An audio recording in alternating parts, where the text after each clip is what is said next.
નમસ્તે, મેં તો હું છું નવરંગ સાયન અને સ્વાગત છે આપનું આઈ એમ ગુજરાતના અમેરિકા સ્પેશિયલ ન્યૂઝ બુલેટિનમાં. શુક્રવાર જૂન 5ના સમાચારોમાં જોઈશું એટલાન્ટા એરપોર્ટ પરથી 4 ઇન્ડિયન્સે યુએસમાં એન્ટ્રી આપવાનો ઇનકાર કરી ઇન્ડિયા પાછા મોકલી દેવાનો એક કહેવાતો મામલો કેમ ચર્ચાસ્પદ બની રહ્યો છે તેની વિગતો જાણીશું. ફ્લોરિડામાં અસાયલમનો કેસ કર્યો હોય તેવા લોકોનું ટેન્શન હવે કેમ વધી જવાનું છે તેની માહિતી, અને છેલ્લે ટ્રમ્પના $70 બિલિયન ઇમિગ્રેશન બિલની વાત કે જે સેનેટમાં પાસ થતાં જ આગામી 2.5 વર્ષ માટે માસ ડિપોર્ટેશન ધમધમતું રાખવાના ખર્ચાની વ્યવસ્થા થઈ ગઈ છે, અને કેમ આ બિલનું પાસ થવું ટ્રમ્પથી મોટી જીત મનાઈ રહ્યું છે તે પણ જાણીશું.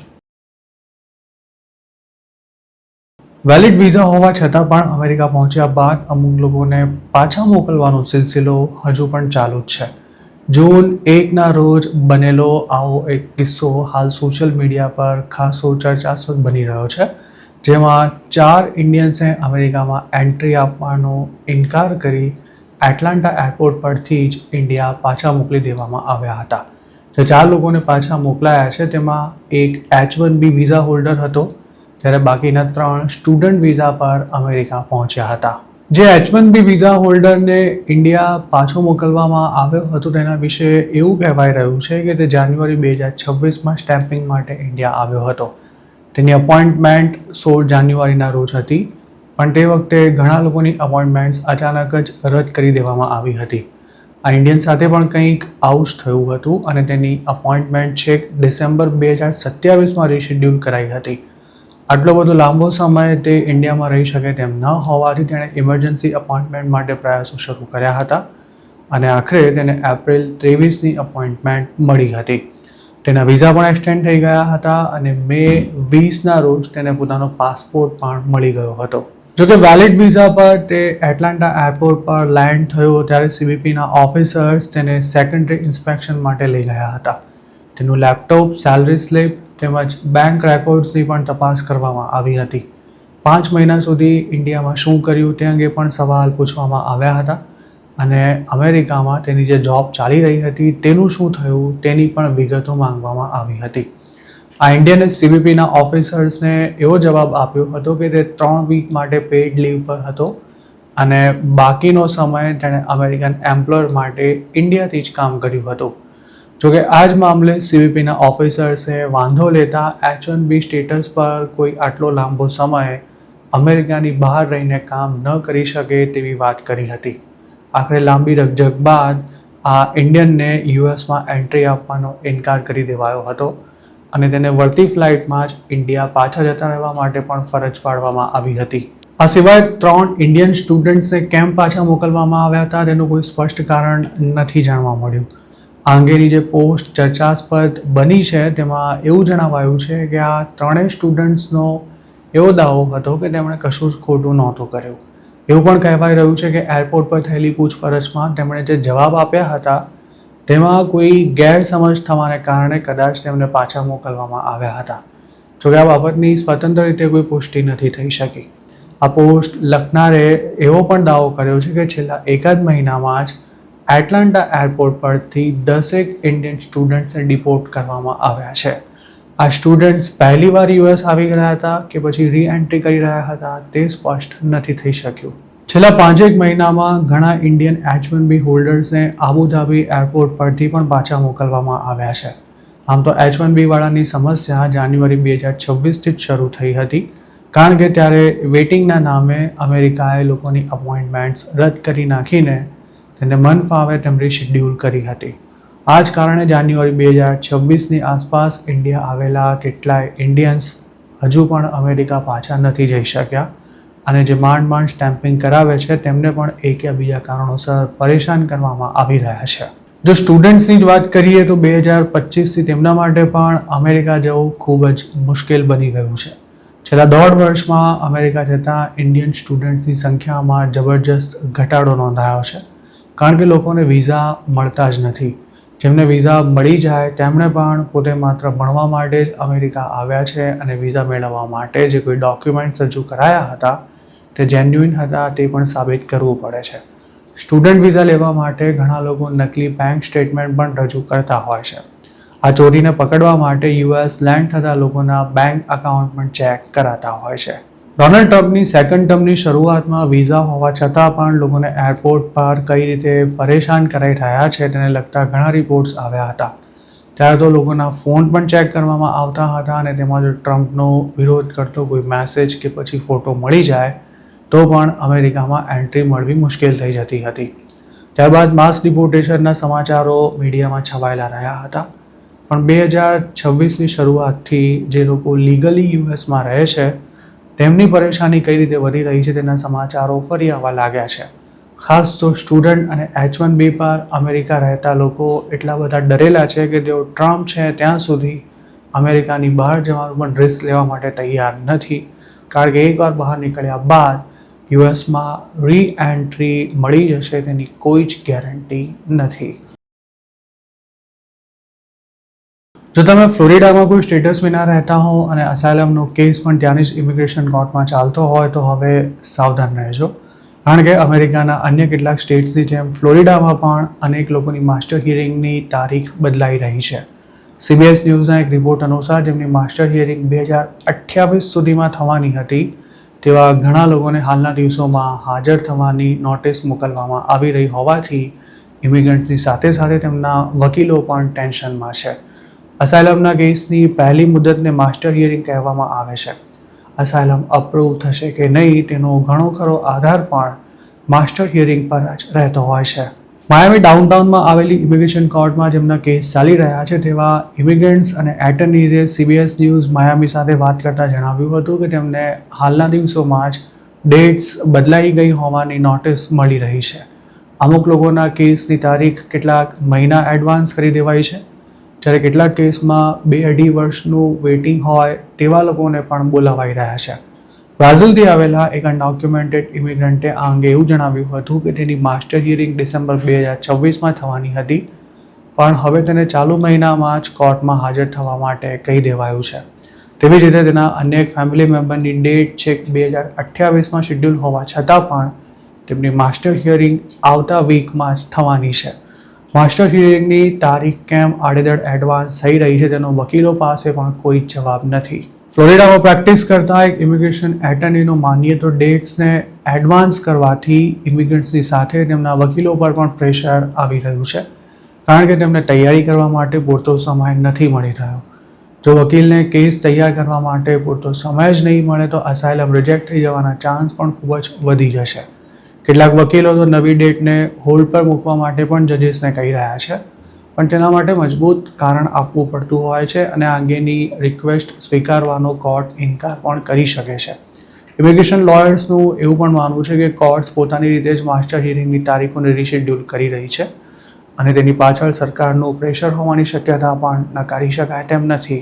ઇમિગ્રેશનને સૌથી વધુ ડર એ વાતનો લાગી રહ્યો છે કે માસ્ટર હિયરિંગની તારીખ બદલાયા બાદ તેમને કોર્ટમાંથી જ અરેસ્ટ કરી લેવામાં આવશે કે પછી અસાયલમ આપવાનો ઇનકાર કરીથી પહેલી જ મુદતમાં ફાઇનલ રિમૂવલ ઓર્ડર ઇસ્યુ કરી દેવાશે.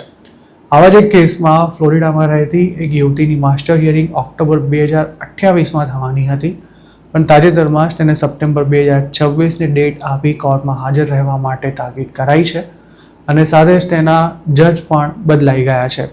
ઇમિગ્રેશન કોર્ટ્સનું કામકાજ જોતા એક્ઝિક્યુટિવ ઓફિસ ફોર ઇમિગ્રેશન રિવ્યુએ આ મામલે એવી પ્રતિક્રિયા આપી હતી કે હાલ જેટલા પણ કેસ પેન્ડિંગ છે તેમને ઝડપથી પૂરા કરવા માટે કવાયત ચાલી રહી છે અને તેના ભાગરૂપે જ માસ્ટર હિયરિંગની તારીખો રીશેડ્યુલ કરાઈ રહી છે.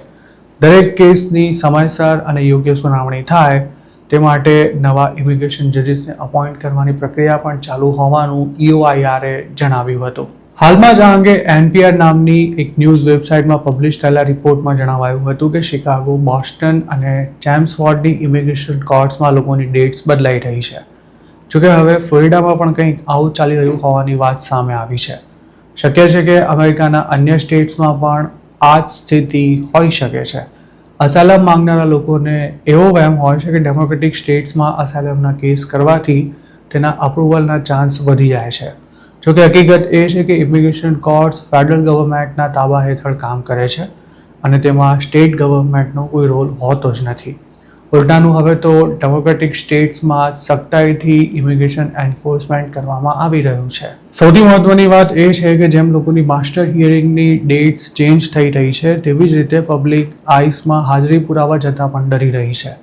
ખાસ તો જે લોકોને રિપબ્લિકન સ્ટેટ્સમાં હાજરી પુરાવા માટે જવાનું છે તે લોકો આઈસની ઓફિસમાં પગ મૂકવા માટે પણ તૈયાર નથી અને અમુક કેસમાં વકીલો પણ ડેટ ભરવા માટે ના જવાની સલાહ આપી રહ્યા છે. અસાયલમનો કેસ કરનારાએ જો આઈસની ડેટ ન ભરી હોય તો તેને માસ્ટર હિયરિંગમાં જ ડિપોર્ટ કરવાનો ઓર્ડર આપી દેવામાં આવે તેવી પૂરી શક્યતા છે. આવા કેટલાક કેસમાં ગુજરાતીઓને પણ ડિપોર્ટ થવાનો વારો આવ્યો છે, પણ તેમ છતાંય હવે પબ્લિક આઈસમાં હાજરી પુરાવા જવાનું ટાળી રહી છે. તેવી જ રીતે જે લોકોએ ફેક સ્ટોરી આપીને અસાયલમ માંગ્યું છે તેવા લોકોના કેસ માસ્ટર હિયરિંગમાં જ ઉડાવી દેવાય છે તેવી પણ ચર્ચા ચાલી રહી છે. અમુક ગુજરાતીઓનું માનીએ તો માસ્ટર હિયરિંગ થાય જ નહીં તે માટે હવે લોકો ડેટ નજીકમાં હોય ત્યારે જ સ્ટેટ ચેન્જ કરાવી નાખે છે જેથી તેમને થોડો સમય મળી રહે. સ્ટેટ ચેન્જ કરાવવાના આ જુગાડથી લોકો 2028 સુધીનો સમય ગમે તેમ કરીને કાઢવા માંગે છે. જોકે હવે આડેધડ ડેટ્સ ચેન્જ થઈ રહી હોવાથી સ્ટેટ ચેન્જ કરવાનું આવે તે પહેલાં જ જો તારીખ બદલાઈ જાય તો બંને બાજુથી ફસાવાનું થાય તેવી સ્થિતિ છે.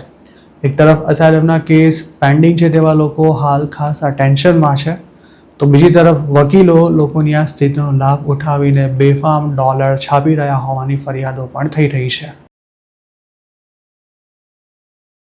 જો રિપબ્લિકન પાર્ટીની મિડટર્મમાં ભૂંડી હાર થાય તો પણ માસ ડિપોર્ટેશનનો ધમધમાટ ચાલુ જ રહેવાનો છે, કારણ કે ટ્રમ્પની બાકી બચેલી ટર્મ દરમિયાન ઇમિગ્રેશન એન્ફોર્સમેન્ટ અને માસ ડિપોર્ટેશનને ચાલુ રાખવા $70 બિલિયન ઇમિગ્રેશન બિલને સેનેટ રિપબ્લિકન્સે મંજૂરી આપી દીધી છે.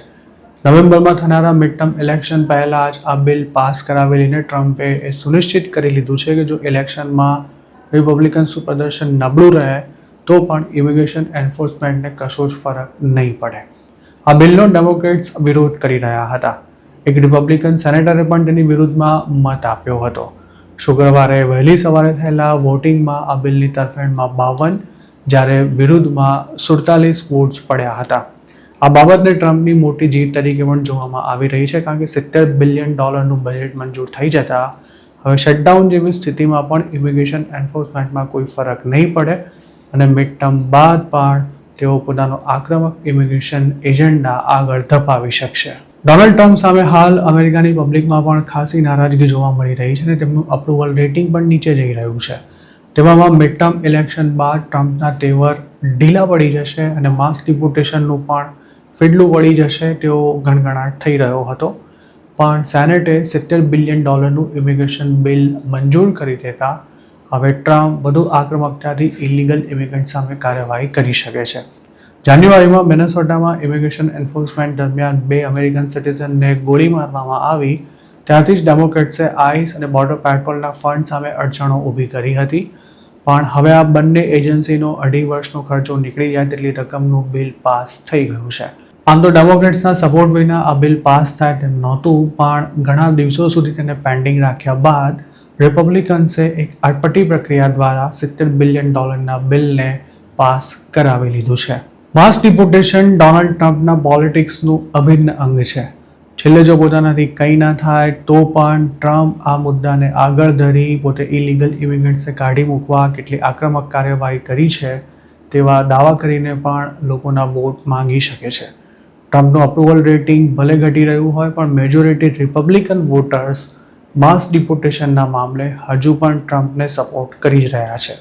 આ ઉપરાંત મિડ ટર્મને હવે ગણતરીના મહિના બાકી રહ્યા છે અને ટ્રમ્પ પર હાલ જોરદાર પ્રેશર પણ છે. ઈરાન વોરને કારણે અમેરિકામાં મોંઘવારીએ માજા મૂકી છે અને દેશની ઇકોનોમીનું પરફોર્મન્સ પણ નબળું પડ્યું હોવાથી લોકોમાં તેને લઈને ખાસી ચિંતા થઈ રહી છે. આ બધા પ્રશ્નો વચ્ચે જો નવેમ્બર 2026માં થનારી ચૂંટણીમાં ટ્રમ્પની પાર્ટીનું પ્રદર્શન ધાર્યા કરતાં નબળું રહ્યું હોત તો તેમના માટે માસ ડિપોર્ટેશનને ધમધમતું રાખવું પણ ઘણું જ મુશ્કેલ બની જાય તેમ હતું, કારણ કે સેનેટમાં જો રિપબ્લિકન્સે મેજોરિટી ગુમાવી દીધી હોત તો તેને લીધે કોઈ પણ બિલ પાસ કરાવવું ટ્રમ્પ માટે લગભગ અશક્ય બની ગયું હોત. આ જ કારણોસર કોઈ સ્ટેટસ વિના યુએસમાં રહેતા લોકો એવા વહેમમાં હતા કે મિડ ટર્મ્સ પછી માસ ડિપોર્ટેશન ઢીલું પડી જશે, કારણ કે ટ્રમ્પનો પાવર પહેલાં જેવો નહીં રહે. જોકે હવે ટ્રમ્પના મિશન માસ ડિપોર્ટેશનમાં પૈસાની કોઈ તંગી ઊભી નહીં થાય, કારણ કે આઈસને $70 બિલિયન મળી જવાના છે. આમ તો શટડાઉન વખતે પણ આઈસના એજન્ટ્સનો પગાર ચાલુ જ રહ્યો હતો, પણ $70 બિલિયન બિલ મંજૂર ન થયું હોત તો ડિપોર્ટેશન ફ્લાઇટ્સ ઓપરેટ કરવાનું અને ડિટેન્શન ફેસિલિટીઝને એક્સપાન્ડ કરવા સહિતના અત્યંત ખર્ચાળ કામો પર ચોક્કસ તેની અસર જોવા મળી હોત. અમેરિકામાં રહેતા એક ઇલીગલ ઇમિગ્રન્ટને ટ્રેક કર્યા બાદ તેની ધરપકડ કરી થોડો સમય જેલમાં રાખીને ડિપોર્ટ કરવાનો એવરેજ ખર્ચો $18,000 જેટલો આવે છે. ટ્રમ્પ ચાલુ વર્ષમાં 1 મિલિયન લોકોને ડિપોર્ટ કરવા માંગે છે. તેવામાં જો બજેટ સમયસર પાસ ન થાય તો આઈસનું કામકાજ પણ રખડી પડે તેમ હતું, અને માસ ડિપોર્ટેશનનું કામકાજ પાટા પરથી ઉતરી જાય તો ટ્રમ્પ માટે પોતાના વોટર્સનો સામનો કરવો પણ મુશ્કેલ બની શકે તેમ હતું. 2026માં માસ ડિપોર્ટેશન કોઈ હોહા વિના જ એકદમ ચૂપચાપ કરવામાં આવી રહ્યું છે. આ બાબતે મીડિયામાં પણ કોઈ હોબાળો ન થાય તેને લઈને DHS અને અમેરિકાની સરકાર ખાસા એલર્ટ થઈ ગયા છે. આ જ કારણે મોટી ઇમિગ્રેશન રેડ્સ કરવાનું પ્રમાણ ઘણું ઓછું થઈ ગયું છે. જોકે સાઉથ કેરોલાઇનામાં એક બિઝનેસ પર તાજેતરમાં જ આઈસે રેડ કરતા 2 મેનેજર્સ અને 48 વર્કર્સની ધરપકડ કરી હતી. આ રેડ બુધવારના રોજ એબવેલ કાઉન્ટીમાં કરવામાં આવી હતી. આ તમામ લોકો લેટિનોઝ હતા અને મોટાભાગના લોકો પર ફેક ડોક્યુમેન્ટ્સ બનાવવાનો આરોપ લગાવાયો હતો. અમેરિકામાં ઘણા લેટિનોઝ ફેક ગ્રીન કાર્ડ કે પછી સોશિયલ સિક્યોરિટી નંબર પર કામ કરતા હોય છે, પણ હવે આવા લોકોને ક્રિમિનલ ગણાવી તેમની સામે કાર્યવાહી કરવામાં આવી રહી છે. એક તરફ આઈસ અને બોર્ડર પેટ્રોલનું $70 બિલિયન સ્પેન્ડિંગ બિલ મંજૂર થઈ ગયું છે, તો બીજી તરફ DHSએ ડિટેન્શન કેપેસિટી વધારવા માટે જે વેરહાઉસીસ ખરીદ્યા હતા તેમજ રિમોટ ફ્લાઇટ ચલાવવા માટે જે એરક્રાફ્ટ પરચેસ કરાયા હતા તેને હવે વેચી દેવાની પણ તૈયારી ચાલી રહી છે. NBC ન્યૂઝના એક રિપોર્ટ અનુસાર આ વેરહાઉસ અને એરક્રાફ્ટ્સ 2026ની શરૂઆતમાં જ ખરીદવામાં આવ્યા હતા અને ત્યારે DHSની કમાન ક્રિસ્ટી નોમના હાથમાં હતી. જોકે આઈસ બાબી તરીકે ઓળખાતા ક્રિસ્ટી નોમ ઘણા સમય પહેલા જ ઘર ભેગા થઈ ચૂક્યા હોવાથી હવે તેમણે જે ખર્ચા કર્યા હતા તેને રિકવર કરવા માટે કવાયત શરૂ કરાઈ છે. DHSએ જે વિશાળ વેરહાઉસીસ ખરીદ્યા હતા તે એટલા મોટા હતા કે તેવા એક વેરહાઉસમાં 8,000 થી 10,000 ઇલીગલ ઇમિગ્રન્ટ્સને ડિટેન્શનમાં રાખી શકાય તેમ હતા. જોકે આ વેરહાઉસ વેચવા માટે ફેડરલ ગવર્મેન્ટ દ્વારા હજુ સુધી કોઈ સત્તાવાર જાહેરાત નથી કરાઈ કે ન તો તેના પર આખરી નિર્ણય લેવામાં આવ્યો છે. તો મિત્રો, આ હતા અમેરિકાના આજના મુખ્ય સમાચાર. આપને જો મારી રજૂઆત પસંદ આવી હોય તો આ વિડીયોને લાઇક અને શેર કરવાનું તેમજ આઈ એમ ગુજરાતની YouTube ચેનલને સબસ્ક્રાઇબ કરવાનું ભૂલશો નહીં. કારણ કે આ ચેનલ પર આપને મળશે અમેરિકામાં રહેતા ગુજરાતીઓ માટેના તમામ મહત્વના સમાચાર, અને તે પણ આપની પોતાની ભાષામાં. આપ જો મારી સાથે કોઈ ટિપ શેર કરવા માંગતા હો તો હાલ સ્ક્રીન પર દેખાઈ રહેલા WhatsApp નંબર પર પણ અમારો સંપર્ક કરી શકો છો. આપની ઓળખ ગુપ્ત રાખવામાં આવશે.